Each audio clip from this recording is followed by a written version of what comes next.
Wilson Reis, it's been a while since your last fight in Rio. How was your training camp, and why did you stay out for so long? Yeah, man, my last fight was UFC 179 in Rio. It's been great, man. It's been all this month. I just stay active, like work on my game. And last 2 months, I worked very hard in my training camp. And we were trying to, to get booked, fights booked, but UFC said there was nobody available, But it was worth the wait. We're gonna fight Formiga. Is the best fight we could fight right now, and I'm excited for the challenge. Was that the type of fight that we were hoping to meet? Yes. That's the fight that we asked for. As soon as I beat Jordan, I told the matchmaker Sean that I want either Benavides or Formiga, and they gave Formiga. So definitely I got my wish. You both submitted Jorgensen, and how do you see this matchup going? You're both grapplers that are evolving as strikers. How do you see this matchup? Expecting a great matchup. It's gonna be a great fight. I really look forward. I think the fans will be happy. With the outcome of the fight. I'm gonna go forward, man. Really try to submit him and put him down. Knock him out. I'm just gonna go forward. I have a great game plan. I'm just gonna stay active right from the get-go. From the beginning to the end. The flyweight division has Dominick Johnson as the champion. No real clear contender. Do you think that a big win over Formiga could be enough for you to get the title shot next? I think depends on how you win. Tomorrow, we have a good chance, man. I'll have a good chance to get a title shot. After my win. But I think last week Benavides won, and he put on a great performance. But he already lost to the champion twice, so I don't think he's going to be next. Dodson won, but he didn't look too good. So I think whoever wins tomorrow has a good chance. How do you see yourself against Mighty Mouse if you get the title shot after start the fight? Man, I think I match up well. I think everybody will fight Dodson right now. Fight the champion right now, Demetrius. Will be an underdog. He's a great champion. But everybody's beatable.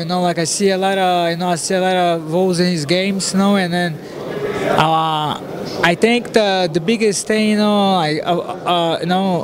outside of technique, of course, there's the cardio endurance, on the 4th and 5th round, and that's what I'm going to look for. I'm going to look to really, put him on his heels and push the fight, from beginning to the end, and then that's what I'm going to work for.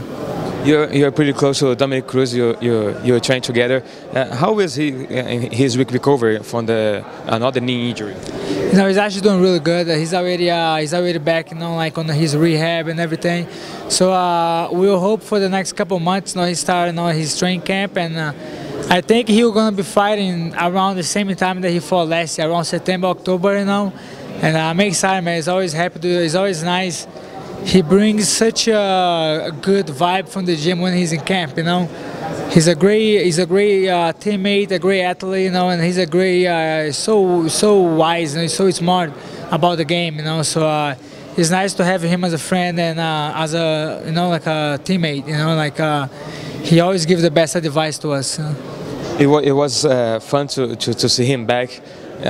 Great first round victory, and now he has an injury again. How is it for you and the whole team to see that happen again? It must be a little frustrating. Yeah, man, it's frustrating. We just feel bad for him, but as a team, we're there to support him every day. If we can make it a little bit easier for him, as far as with anything we try. Just try to be the best teammates for him, because he works hard for our team. He's one of the founders of our team, and he's a great teammate. He's also a good coach. So whatever he's hurt, he's there to help us. He's every day watch us training. So it was frustrating, but that could happen to any of us. So we just try to be there for each other, and then help him come back as soon as possible. He never actually lost the title because of the injury. How do you see TJ and Barão? They are fighting again for the title. Do you see any of them giving too much trouble to Dominick when he comes back and fighting against his shots at his belt? Man, Dominick is so good, man. like by far, he's one of the best fighters, you know, like that I've seen it. Like I think, of course, like you know, like the Dillashaw, he's a great champion. Comes from a huge momentum after he beat Baron, you know, and but I think Baron is a good fighter, man. Like you know, he was an amazing champion. He was, you know. But I think nobody's like Dominick, you know. Like Dominick, I think one of the biggest reasons he gets hurt because he just pushed himself to the hardest, you know. And because of that, man, he has such a unique game and style, but he's a huge study of the game. So I think it'll be hard to beat him. Like that's why he's like, he only has one loss, and I will avenge that loss, you know. So he's a pretty amazing fighter. What do you think brings the most danger and challenge to Dominick between TJ and Baron? I think Baron. Why? I think Baron has the not just the wrestling but the jiu-jitsu, you know. Like Dillashaw has the wrestling, but not quite the jiu-jitsu, you know. But I think I would see that, but I don't know, man. Like I don't see both of them like giving trouble to Dominick, you know. Not being cocky or anything. I just like him. He's that good, you know.